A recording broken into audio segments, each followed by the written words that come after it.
true. And they saying that she was eating a sandwich and she was choking and she was holding her throat. EMT Kwesi Reed just happened to be driving by in a private ambulance when someone ran out of the school crying for help. Reed says he immediately cleared out the little girl's mouth, put an oxygen mask on her, used a defibrillator, and started CPR. She was, blue in the lips, blue in the face, no circulation. She wasn't responding to anything. She was basically unconscious. A New York City EMT was suspended without pay for making an unauthorized stop. A stop to save the life of a 7-year-old girl who was choking. The little girl is on life support. He saved her life. But my goodness, how dare he violate company policy to save somebody's life? The audacity. The EMT says he'd do it again, and I applaud him for it. Joining me now to discuss the story is active shooter expert and former police officer Chris Grollnek. Chris, is there something we're missing from this story? Was the EMT suspended for saving a child's life simply because it was against company protocol? Hey Liz, how you doing? And thanks for having me on the show. I think the only thing missing is the rush to hire him for New York Fire Department. I think they should be recruiting him highly. I mean, this guy went above and beyond, stopped his ambulance, knew the policy was wrong, was encouraged not to stop, and recognized somebody was in danger. I mean, that's what all police officers, EMTs, firefighters are encouraged to do, is help the private sector, or public for that matter, and that's why they do the job in the first place. And this guy should be commended. There's no way this ambulance company should be getting a free pass such as they are. Why didn't his supervisors recognize that his behavior morally transcended company policy, even if it was the technical violation? Do people have no sense of common decency anymore? I think it's common sense, and we live in such a risk-adverse society where one wrong move from a law enforcement, one wrong move from a fire department officer or whatnot, EMT, paramedic, and they're risk-adverse. They don't want to get sued or whatever. This guy just put all that aside, as most police and firefighters do around the nation every day. And I think a major metropolitan city should be honored to hire this person, immediately. Yeah, and as you said, in my mind, this man is a hero. He saved this child's life. He went above and beyond. Truly remarkable of him to do. As a first responder yourself, can you imagine not stopping if someone flagged you down in need of life or death aid? Funny you should ask that. One night at about 2 a.m, I was having a conversation. I was a patrol supervisor, had a young officer. We were doing some mentoring, and Asian female came running down the street, and I couldn't understand what she was saying. I just knew she needed help, so we followed her up.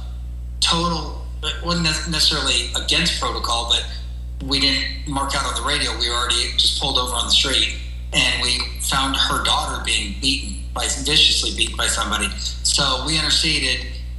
It's not a funny story. It's just the way it happened. And I think there was mixed emotion about the awards we got for it, but the point is not, the young officer did much more than I did. I mean, I was just his supervisor and helping him. But the way we got flagged down, the way it happened, it's not that we superseded policy or circumvented it for that matter, but we just did the right thing. Moral conscience. If you do what's right, ethically, morally, and it's not illegal, you can do about anything. Well, it sounds like what you and your partner did was remarkable as well. Did your supervisors recognize that? Yes, they did. After some talks, but yes, we had a good recognition ceremony. Good. You deserved it.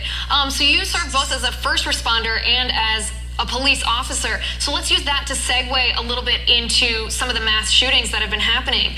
Last Wednesday, for example, a gunman opened fire in a shopping mall in Indiana, and he injured 3 people. Let's listen to that tragic 911 recording. Let's play the tape. Girl who's been shot in the leg. Come back here, sweetheart. Come sit down, please. I know, honey, but they could still be out there. I'm on the phone with 911 right now. It's so chilling to hear those tapes. So much coverage has been given to the gun control versus Second Amendment rights aspect of mass shootings that I think people aren't asking about the response aspect as it pertains to law enforcement. Can you describe for us a little bit about what's going on with the federal agencies, the local departments, and even the private companies in responding to active shooters?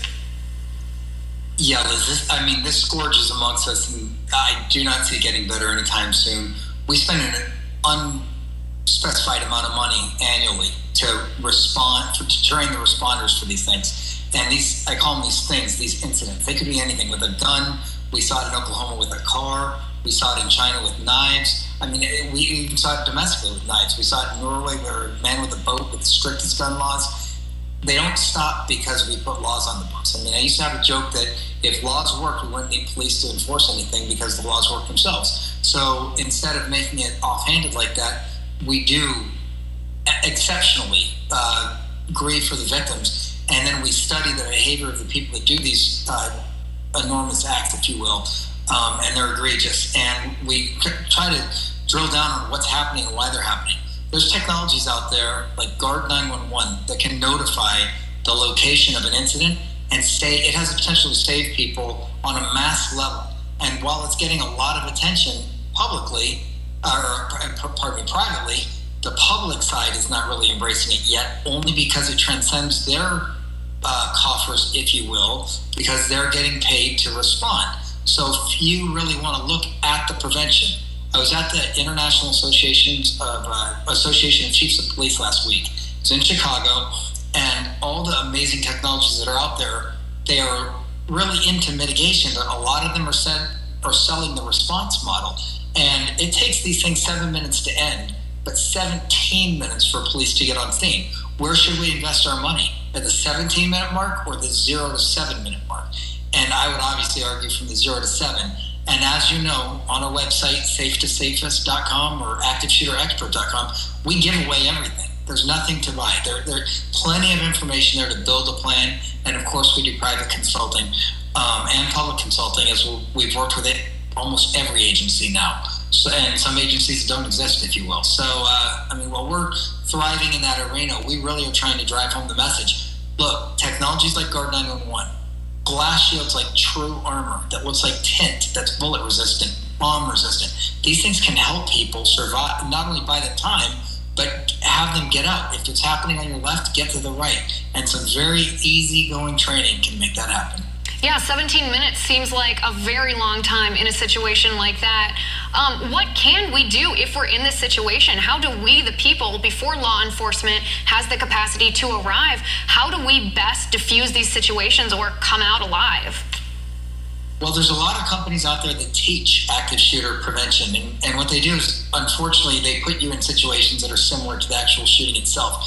And that sometimes causes, a PTSD style effect to the people. And I'll use my wife, for example. I don't want her subjected to some fake exercise and then have her to have to come home and relive it. So instead, what our model does is we teach from the basic concept of common sense. If you hear a gunshot on your left, react to the right.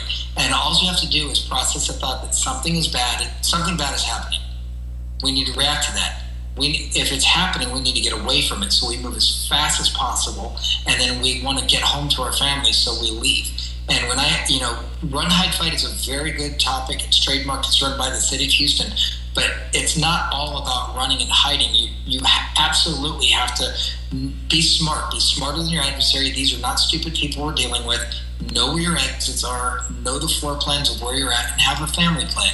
And we help people put those together for free at no cost. And that's what I was mentioning. It's on the website, and there's no bonus points for logging on our website. So it's out there. So be situationally aware and don't be afraid to react. And like you said, if men were angels, government and law enforcement wouldn't be necessary, but we are very fortunate to have law enforcement in our country that helps protect in these circumstances. Chris, thank you for joining me tonight. Don't go anywhere. My final point is next.